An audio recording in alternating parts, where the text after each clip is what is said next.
I'll going to interview Avi, our CTO, and we'll discuss the internals of Scylla and various design decisions. We have a presentation with a couple of questions, but we'll look forward to your questions. So I'll try to interleave those questions with the questions that we had prepared ahead of time. There's not much material to share.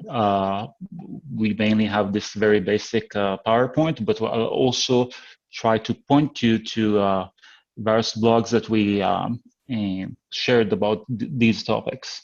So you'll be able to follow up and have greater in-depth details later on. So let's get started. As mentioned, it's Avi and I. You can read about our background, and probably most of you already have. There's an enormous mistake here that it doesn't mention any type of a snowboarding experience, but we'll try to fix it later, especially in 2 weeks' time where we'll be skiing in Austria. So let's not spoil the answer for this question. And Avi, can you tell the audience how we know each other and for how long, if you remember? Yeah, hi Dor, you're right. It's hard to remember because it was so long ago. I think it was about 13 years ago. And if I'm correct, I was interviewing for the position of my manager, and I interviewed you, and 13 years later, you're still in the same position. So congratulations. I think you passed that interview. And that was at the Kubernetes, and since then we've been at Kubernetes, Red Hat, and now ScyllaDB. Yeah, so indeed we know ourselves, we know each other for a long time, and hopefully we'll continue to collaborate 13 years more. So now we're working for this company, and how do you pronounce it? Okay, so there's actually 3 answers to this question. So first, if you're running the database in production, then you can pronounce it whatever you like. We won't complain. You can call it Scylla or Scylla or Scylla or Scylla or whatever. We'll be happy so long as it's in production and you're happy with it. In case you're not running Scylla in production, but you're Greek, then you also get to pick how you pronounce it because it's a Greek word, and we're not going to tell you how to do it. But for everyone else, we can refer you to the song Wrapped Around Your Finger by Sting from the 80s band The Police, and he mentioned Scylla there, and we pronounce it in the same way, Scylla. There's even another way of, there's a Korean goddess called Scylla, and they love to pronounce us as Scylla, and we love it this way as well. Yes, so there are actually 2 country exceptions, one for Greece and one for Korea. And how did we end up with this name? So we were doing a database that is compatible with Cassandra, so we wanted a name that is also compatible. And Scylla is, like Cassandra, is a name from the Greek mythology. Scylla and Charybdis are well-known things from Greek mythology, and Scylla is a sea monster which served us very well in that we have this cute mascot, and it's very successful, especially with the children of our users, not just with our users. And our T-shirts are always popular, and the plush toy. Mm-hmm. I can actually even add color to do this thing, and it's a nice thing. We didn't coordinate this interview too much. We expected to have similar answers, and like a database that looks for agreement, we do that too. We're a distributed company, so even now we don't we do things on the fly. And with Scylla, we wanted to choose another name for the project, and C-star at the time was taken. We got it only later. And in the last moment, we had to change the database name from ScyllaDB to something else. So we have a distributed development team across 15 countries. So we had this discussion with Google Doc about advantages of different names. and it was all done remote through email and Google Docs.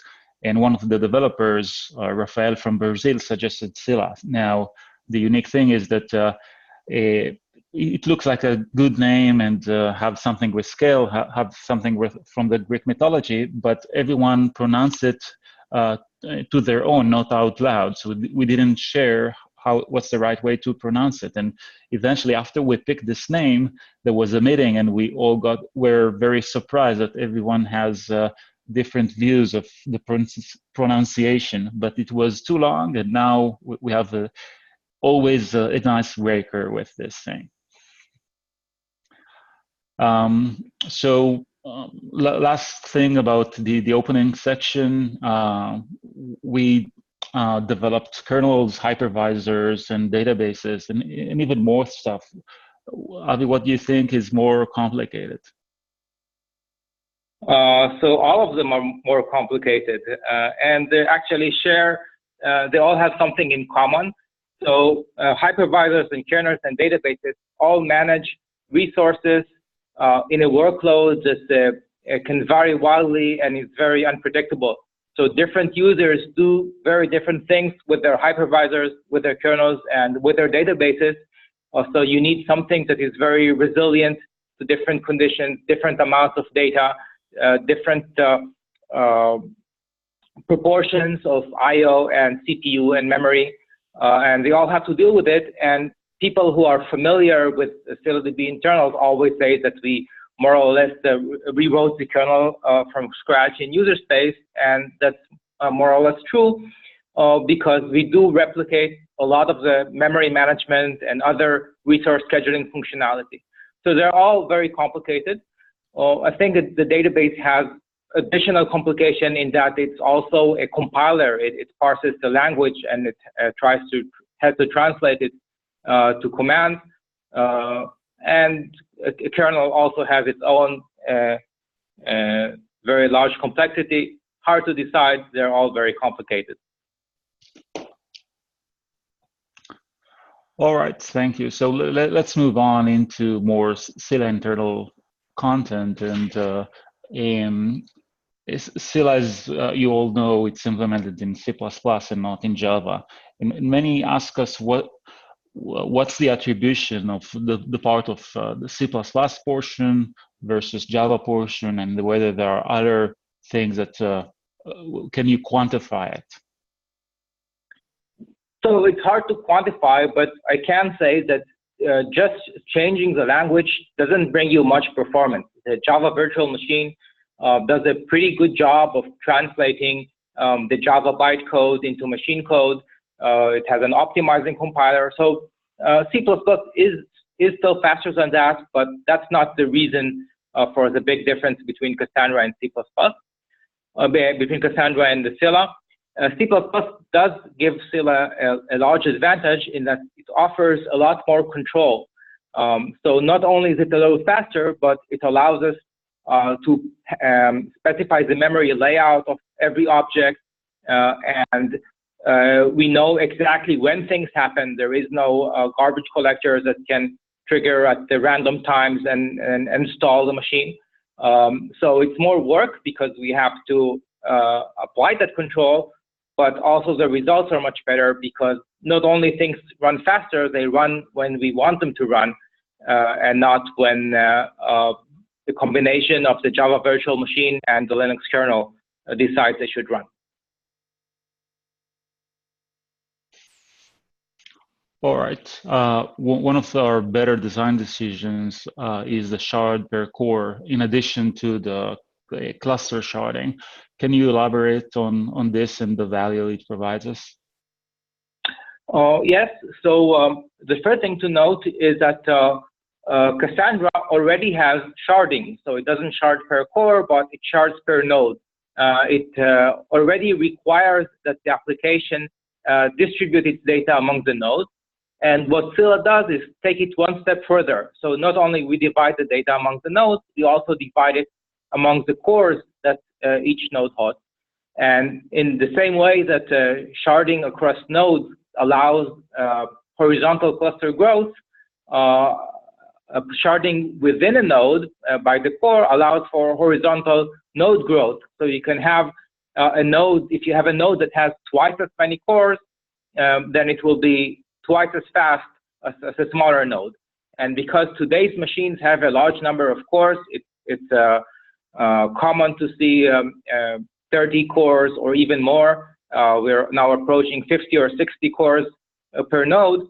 Then that allows us to easily scale within a node and use all of its resources. It's not enough to be efficient in what you do per cycle. So you squeeze more operations per cycle, but it's also important to use all of the cycles that the machine gives you. And with a large machine, it's harder to utilize all of the CPU cycles. And by having a shard per core, you can get all of the cores to work in parallel, each of them processing its own data. And that gives good utilization and allows you to have a smaller cluster with large machines. And this way you can reduce your node sprawl. Thanks. Actually, we also run on Power, ARM, and mainframe. And on mainframe, had the largest core count so far with 384 cores, and we managed to utilize all of them. So way beyond what the x86 provides. What are the challenges? So it makes a lot of sense to shard things and run one thread per core. Does it impose a new set of problems and challenges? Because otherwise everybody would have done it. Yes, it's a good question. There are a lot of problems with it. One of them is that there are conflicting requirements when you do a shard per core. So one of the requirements is to have good distribution of the data. You want to split the data across all of the shards. But the other requirement is that you also want to do range scans. You want to scan across all of the partitions. And that means that you need to hop from shard to shard, and that means hopping from core to core. And that becomes very expensive because inter-core communication is more expensive than communication within a core. So you need to decide on a schema that allows you to both have good distribution of data, but also minimizes the amount of hops when you do partition scans. And we spent quite a lot of time on that. Another issue is that you want to have a connection per core. Not only, you don't want to have a small number of connections, which will overload a few cores, and from those cores, take that extra hop to the shard that actually hosts the data. You want a connection for every core, and this way the connection processing is distributed evenly. So we had to figure out a way to communicate the data distribution to the drivers and have the drivers connect to each core instead of connect just to the node. Okay, so, sounds. I know that it's complicated, and there were cases where we had to rewrite GCC lib in order to make exception run faster because of the shared nothing and having no spin locks at all, because it can get in the way on large machines. There are other aspects. What if, for example, I like to run some other workloads in parallel to Scylla on the same machines? What's the recommendation? Okay, so some people do like to run Spark in parallel with Scylla. So Scylla by default, when it starts up, it looks at all the resources the machine has. It looks at the memory and looks at the cores, and it tries to take everything for itself. It's quite greedy in that way. But we do provide an option to limit the number of cores that we take and to limit the amount of memory.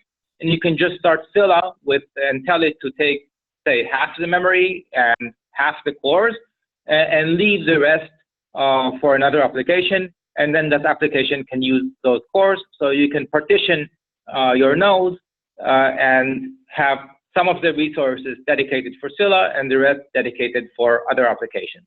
It's completely configurable.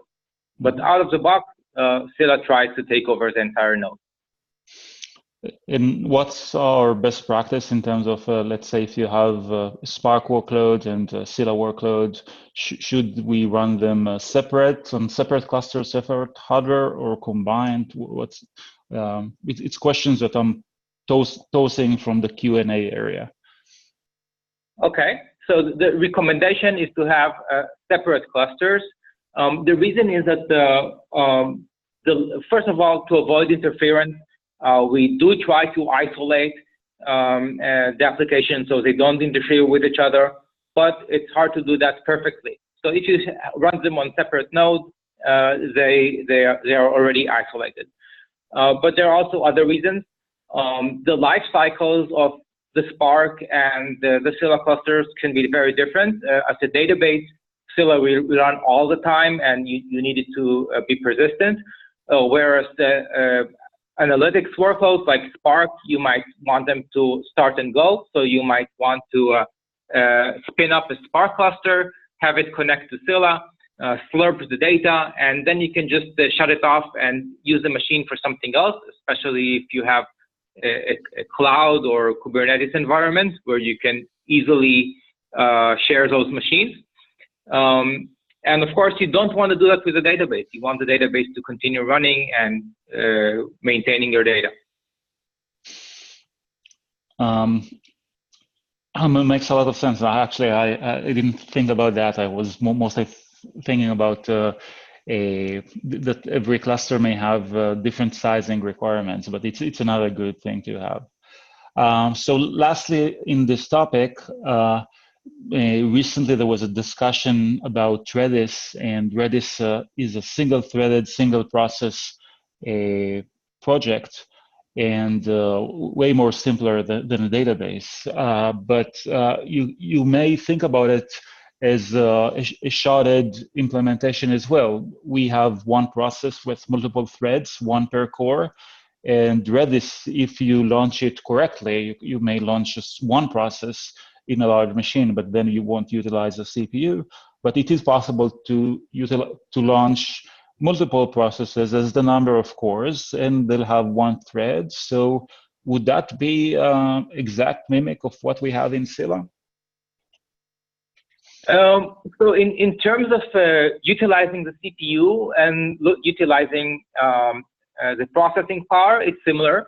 But in terms of user complexity, it's very different. So if you run multiple Redis processes, then you have to, on the client side, decide which key operation goes to which process. And if you start to scale it, then that decision changes dynamically because you need to move some of the data, and it becomes very complicated. So unless you have a static number of Redis instances, it becomes unmanageable. I think there were some solutions that were introduced to try to solve that by adding proxy processes. So those proxy try to access routers and find the correct Redis instance to talk to. But again, that introduces the complexity. It's an asymmetric architecture, and asymmetric architectures which have different types of nodes usually suffer from over-provisioning or under-provisioning of one of the types. And again, it's more complexity. You have to worry about different types of nodes. Whereas with Scylla, it's a completely symmetric architecture. You have just one type of node, and the scaling happens completely transparently. You add a node, Scylla will move the data from all of the existing nodes to the new node. And while it does that, it continues to serve data, and the clients don't notice any change except for increased performance. Everything continues to work as usual. Got it. I think that there's also implications about shared resources. For example, the disk, Scylla knows that what's the maximum utilization of the recommended utilization of the disk, and those different threads can share the bandwidth but not exceed it. And in the Redis case, if it's all isolated processes, just like that, there's no mechanism unless someone adds a shared memory to them. Yes, that's a good point. Redis, in any case, has a hard time using the disk efficiently because it's an in-memory database. So it does write its log file to the disk, but because it's in memory, it doesn't make a lot of use of the disk. It will need some changes in order to actually reach the point where bandwidth management becomes a problem for it. But it is a good point. So while Scylla tries very hard to shard the data across many cores, it still acknowledges the fact that some of the resources on the machine are shared, and the main resource is a disk, and it doesn't act as if it's a set of non-communicating processes. It has some internal communication in order to schedule disk access. Okay, thanks. I can think even on the what's the advantages of the Redis approach, and thinking out loud. And they have multiple processes, so each process is more protected and can go down and not affect the others. But we know that for a distributed system, in a parallel system, if one process goes down, a huge queue will queued up and will affect the rest of the system. So it's not necessarily much of an advantage in practice. Yes, usually for a distributed system, you want to have as few independent agents as possible in order to make the cluster management simpler. This is another reason we recommend to use a smaller number of large nodes rather than a large number of small nodes. It means that there are fewer events of nodes coming up and going down, and it's the same with one process per core. If you have lots of processes, then you have a lot of independent agents that can go up and down independently and cause a lot of cluster activity. Alrighty, so let's proceed. And can you elaborate how Scylla accesses the disk in terms of I/O? For sure. So a lot of NoSQL databases use the mmap to access the disk, and the nice thing about that is it's pretty easy. You just issue a system call and then you ask the disk as if it was regular memory.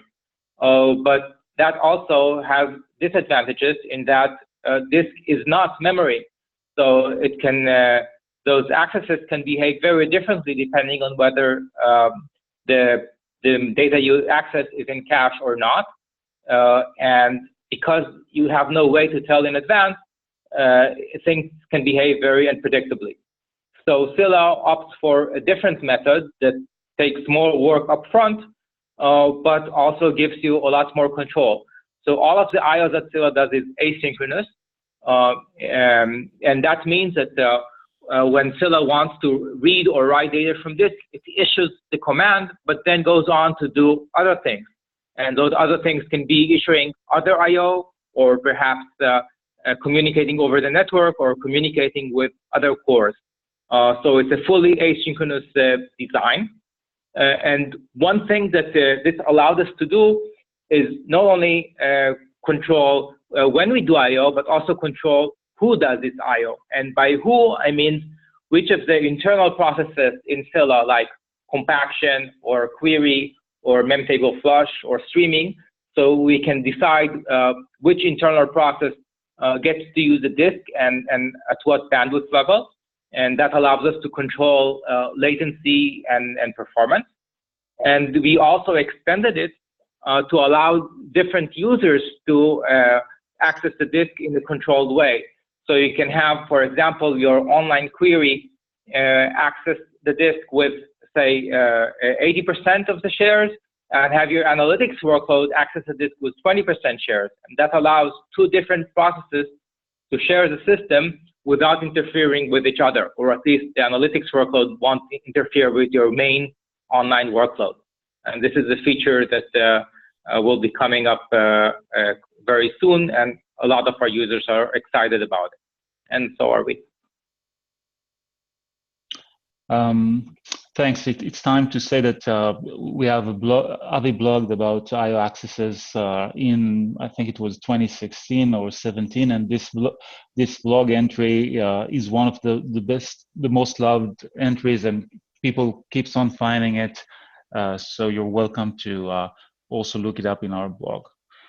And going forward, if we speak about I/O, can you please describe? Let's start with either the read path or the write path, and can you cover what's going on in the life of a query, and choose read and then go to writes, or the opposite? Okay, well, I'll start with writes. So a database is basically a big sorting machine. That's all it does in life. It sorts data. So when a write starts, we first queue it in memory. So we write it to the commit log so that we don't lose it if we have a power down. And then we keep it in memory in a data structure that's called a mem table.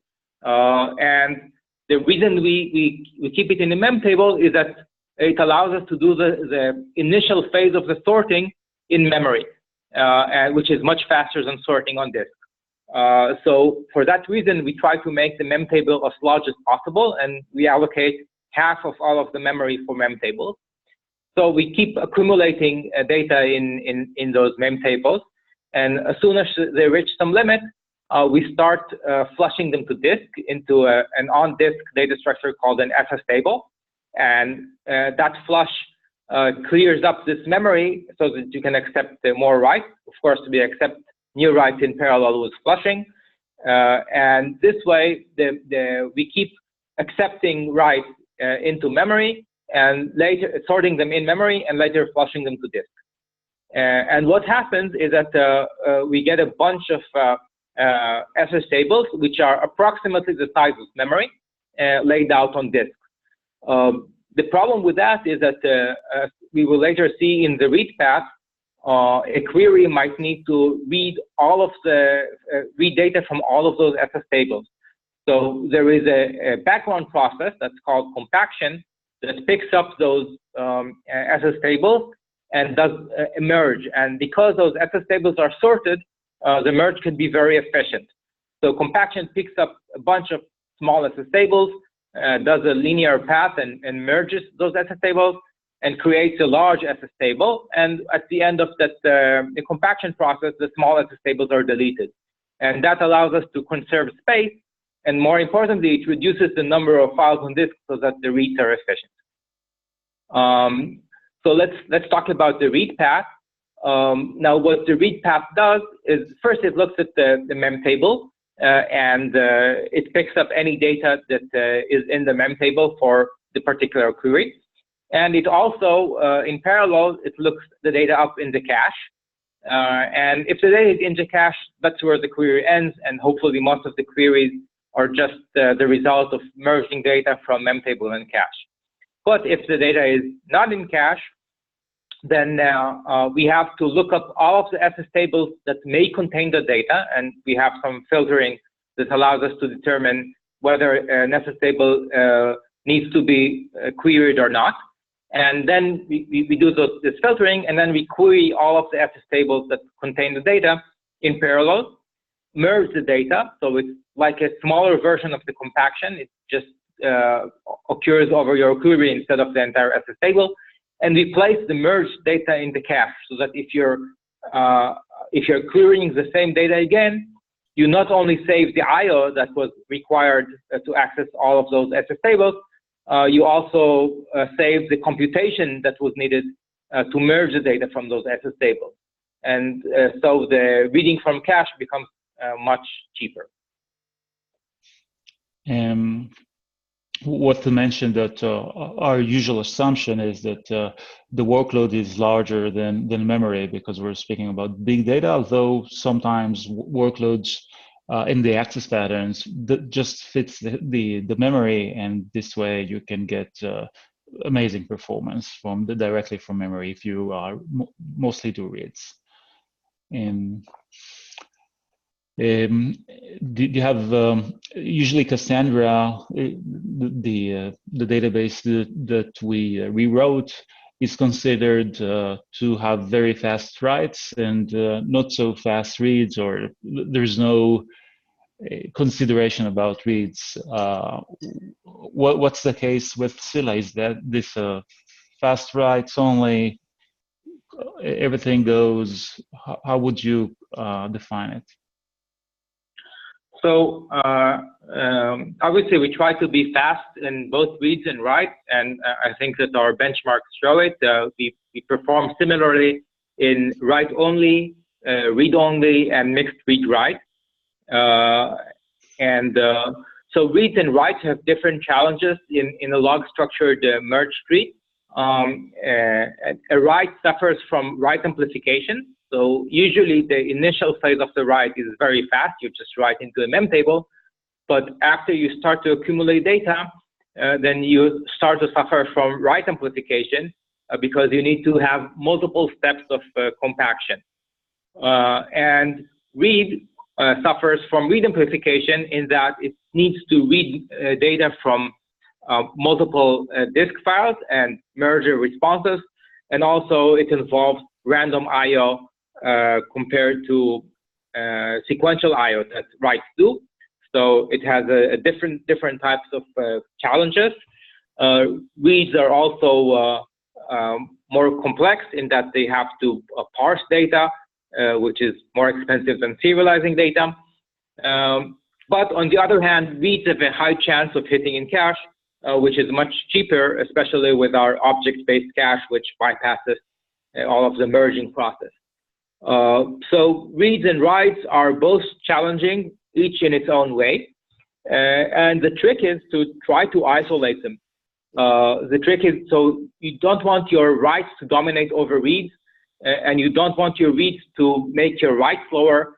And that is why we have our scheduling in Scylla, which allows us to allocate specific amounts of CPU to both reads and writes, and this allows us to balance between those two very different processes.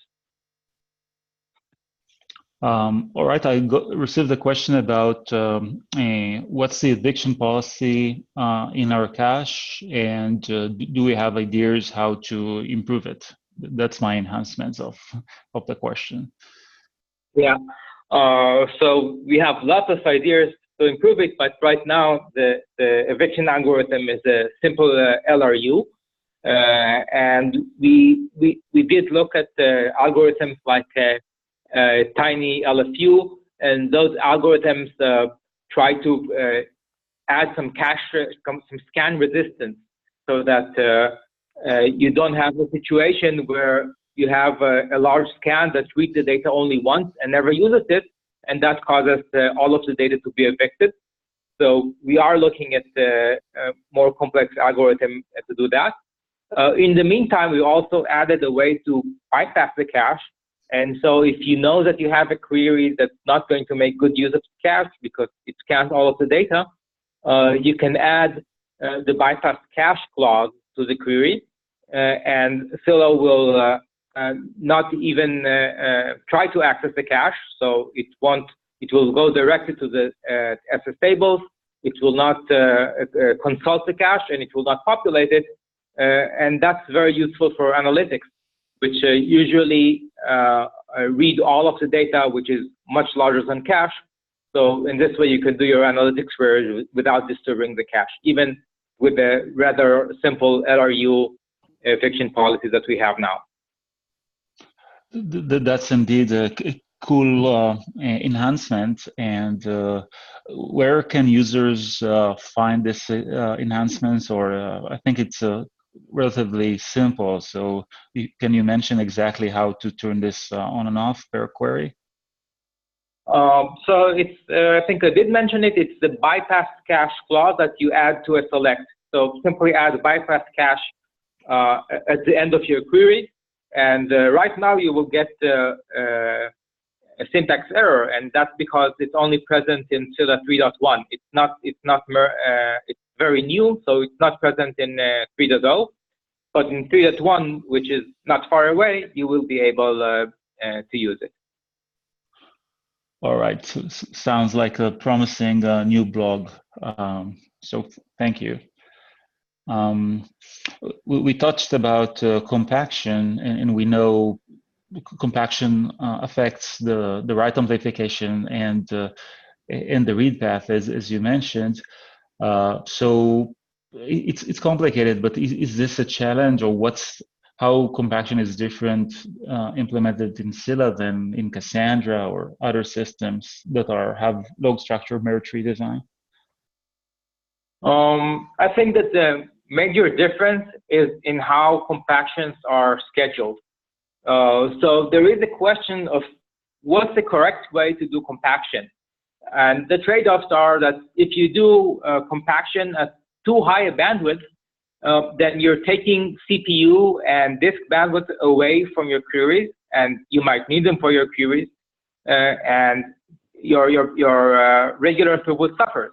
On the other hand, if compaction is too slow, then you will start to accumulate a backlog, and that backlog means that you start to have a lot of small tables on disk, and expirations of TTL data do not happen. Overwrites do not cancel each other, and so you might run out of disk space. So both running compaction too fast and running compaction too slow, they're both problems. And the solution is to run compaction at exactly the right pace. And the way we do that is that we measure the compaction backlog at all times. So we have a metric that defines how much compaction is ahead or behind. And we adjust dynamically the amount of disk bandwidth and CPU bandwidth that compaction gets in order to keep this backlog at a constant. And this way, compaction always runs at a constant pace unless the workload changes. And if that happens, then compaction will adjust and take maybe a little more, maybe a little less of CPU and disk bandwidth.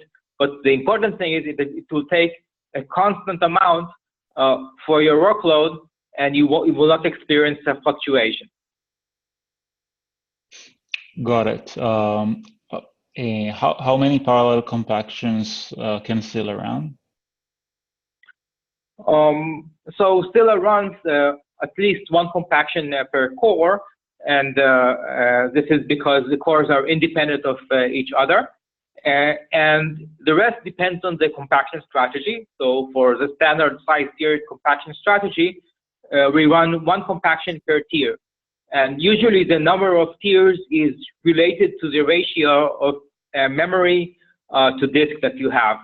So for a ratio of 30 to 1, which is more or less the sweet spot, you will see maybe 4 compactions per core.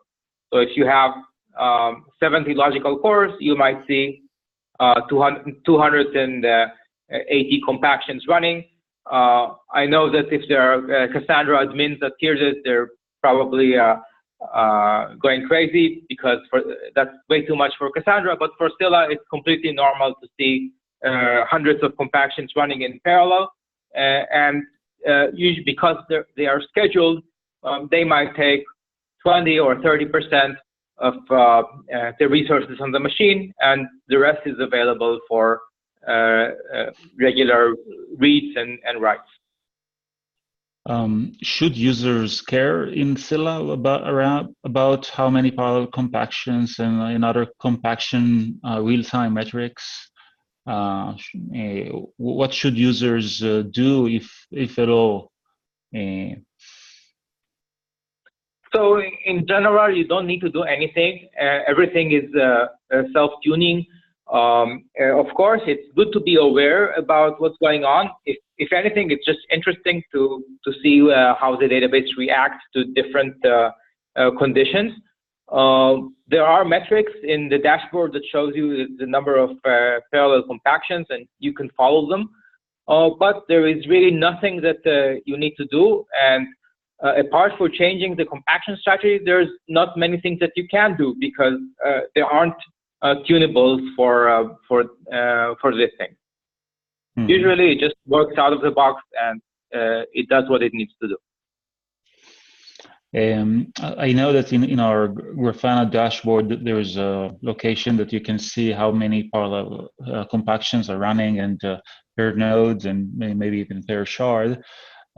Is it possible to, I heard users that when they test Cassandra or Scylla against a new workload, they let it run for a long period of time, like a 48 hours or 72 hours, because they want to make sure that to see what happens when compaction runs. Now, in Scylla, compaction takes way less time than Cassandra. Is there a way to figure out when compactions will just end, or is that in terms of prediction or amount of processing time or data, or it's just need to wait until the number of the queue of or the spike in parallel compactions reduces? Good question. There is no way to predict it right now. So there are reports about the number of parallel compactions, and there is a node tools command that reports the number of pending compaction jobs. But an estimate of the amount of time, I don't think that we have one. Mm-hmm. Got it. So apparently the best thing would be to just to look for stabilization in the graph of parallel compaction. And we need to figure out whether it makes sense to add such an estimate, although it's complicated because sometimes compaction can even delete a lot of data by going through the tombstones, or just merge and the two files will have an identical and accumulate the same amount of data because there's no overrides, for instance. Yeah, the biggest variable is the user workload. So that's something that Scylla cannot predict. And if the user workload drops to nothing, then Scylla will happily take all of the CPU and all of the disk bandwidth in the machine and use all of it for compaction. And that can make compaction be 4 times faster. On the other hand, if the user workload increases, then compaction will become slower again because Scylla frees up CPU and disk bandwidth and moves it from compaction to the user workload. So predictions are hard, and especially if you consider the future. Okay, thank you. So let's switch to another domain. It's a very interesting one, networking. Scylla has Linux networking stack and also network TCP stack in userspace on top of DBDK. What should users use? What's the best practice? And can you elaborate about the differences between those two stacks? Okay, so first, I'll just mention that the installer tries to take the best practices and apply them. So you don't have to be an expert in how Scylla does networking in order to use that. But of course, it's interesting to understand the details. And networking is one area where reality and theory clash a little bit. And like always, the reality wins. So Scylla tries to divide processing and data among the cores. And to do that, it also has a connection per core. And network cards also have adjusted to the reality of large multi-cores, and so they provide multiple queues. And those queues are connections between cores and the network card, and they're independent from each other. And the theory is that if you have a networking card that has the same number of queues as cores, then each core takes control of the queue and uses it to communicate with the network card. Because those queues are independent, there is no locking that needs to take place, and everything is incredibly efficient. That's the theory. The practice is that a lot of network cards, including the popular ones, have a very limited number of queues, especially in virtualization mode. So you might run on an i3.metal machine that has 36 core or 72 vCPUs, but it only has 8 queues. And now you have 9 vCPUs that have to compete for a single logical core, and that causes contention and imbalance, and we don't like that. So what we do in that case, we reserve a core to do just networking, and that core gets to control all of the queues. And because it is only doing networking, it can do that very efficiently. It runs completely in the kernel and doesn't ever exit the user space, and distributes the data to the cores that run Scylla. So we lost the core, but we overcame the problem of lack of queues. And that's for regular networking that uses the Linux kernel. We also developed our own network stack that runs in user space, and that promises more efficiency. There are no context switches. It uses the shard per core strategy that we use for everything.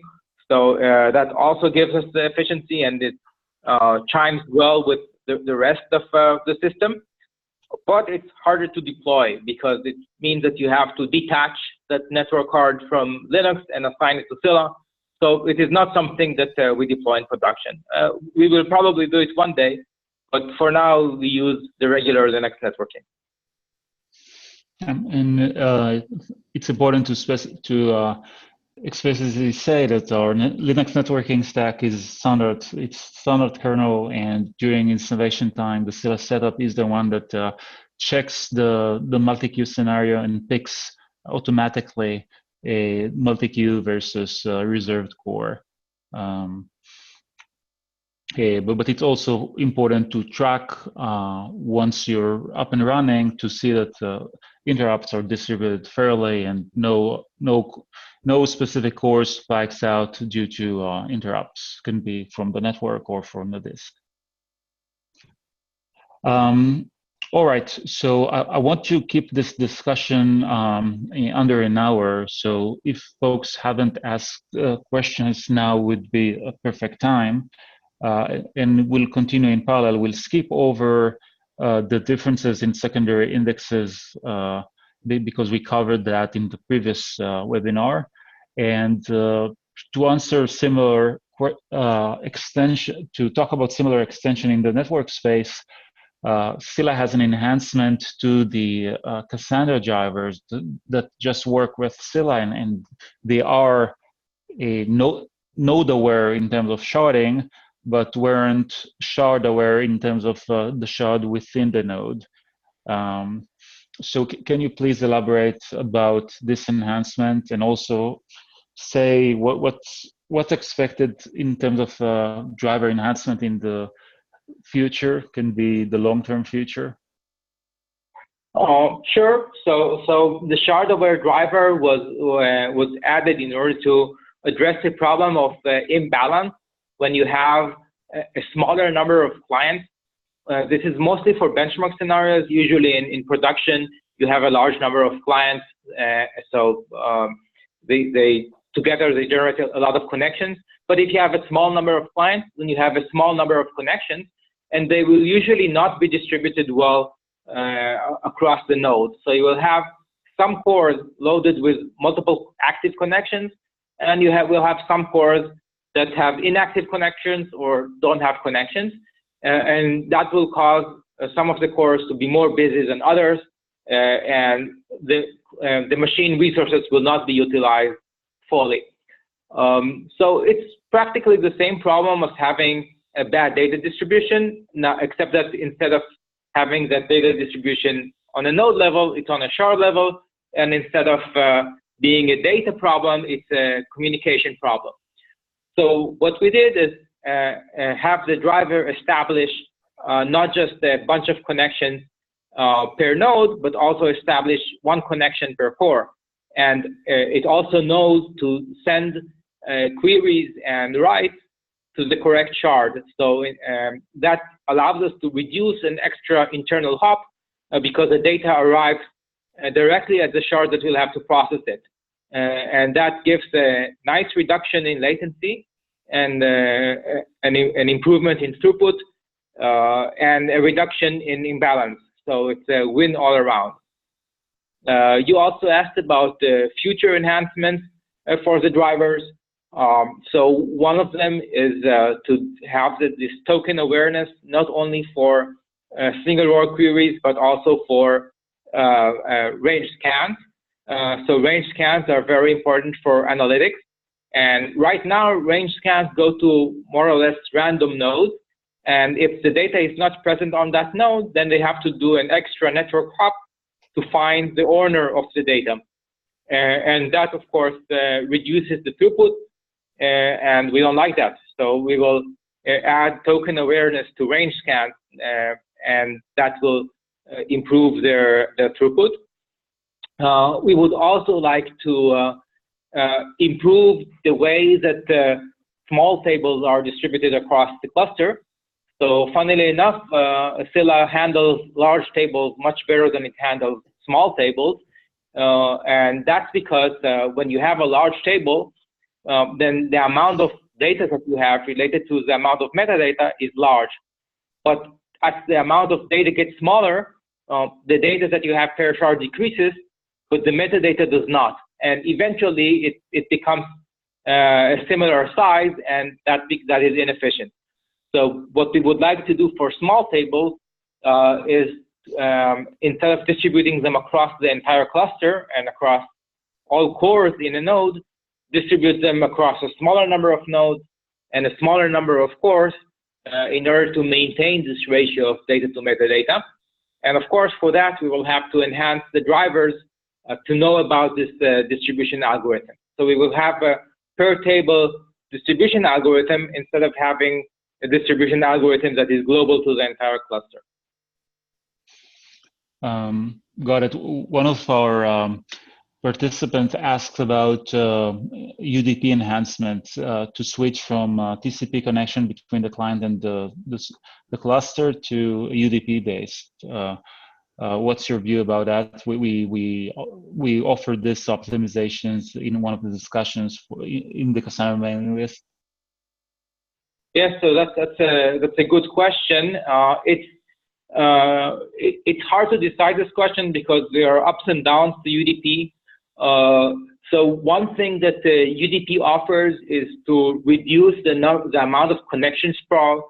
Connections take a lot of resources, and for a request reply protocol like the one we do for queries, they don't offer much. TCP offers the reliable transport, but we know that the clusters have to deal with reliability anyway. So what we have is two layers, both TCP and the cluster itself, trying to protect against the unreliability of the network and of the node. And that is duplication of efforts. And by moving to UDP, we have only one layer trying to handle this unreliability, and that reduces the amount of effort invested in that. And also, because it's a parallel request reply, whereas TCP is just a stream protocol without reordering, UDP is more suitable. So those all point into advantages for UDP. But on the other hand, the TCP also has its own advantages. It works very well with congestion and limited bandwidth, and that is something that happens on the internet. So perhaps we will have UDP for local connections and TCP for inter-data center connections. TCP also has a lot of optimizations in both the network cards and the TCP stack. So it is able to reduce the amount of processing just because it's such a widely used protocol. So a lot of effort went into optimizing it. So it's not clear where the balance is. We are still debating it. And especially in large deployments where you have large numbers of nodes and large number of clients, and therefore very large numbers of connections, it becomes more and more interesting as a way to reduce the amount of resources that are needed just to keep all of those connections. Got it. It seems like we have full several years of development ahead of us. And if you watch the database industry that was developed in the past 40 years or so, then indeed there's certainly 40 years ahead of development, not just few. So Scylla, we're heavily biased, but naturally. And Scylla has a lot of advantages over Cassandra. Is there any downsides of sticking to Cassandra, of moving to Scylla and not using Cassandra? So I hope not. And if there are, then I regard them as a bug, and that's something for us to fix.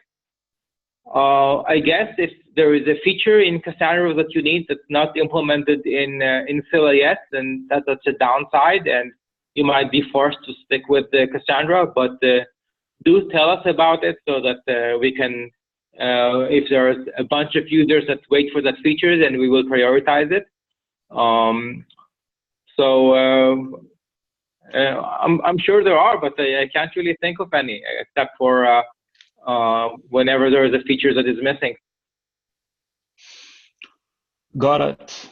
And indeed, in these days, we're trying to go beyond what Cassandra offers, and with our service, we already see a good, promising initial usage of our cloud, where people are moving from DynamoDB and other databases.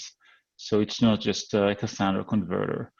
We got to the top of the hour, so I recommend we won't cover these questions. We have detailed blogs, and also even for this particular one, a GitHub project that presents how to do efficient full table scan, not just a table scan, but a parallel table scan. And we have CDC coming, and other things like LWT and Raft and more things. Avi, did I miss anything that you want to reiterate, or let's call it a day? No, I think we can call it a day. Okay, so thanks again. Always a pleasure to speak with you from a different continent, and looking forward for our joint ski vacation. And we'll be online waiting for your questions on email, on Twitter, or on Slack. And thank you very much, and looking forward to engage with you on any medium. So thanks, Avi, and bye-bye. Thank you, Dor. Bye-bye.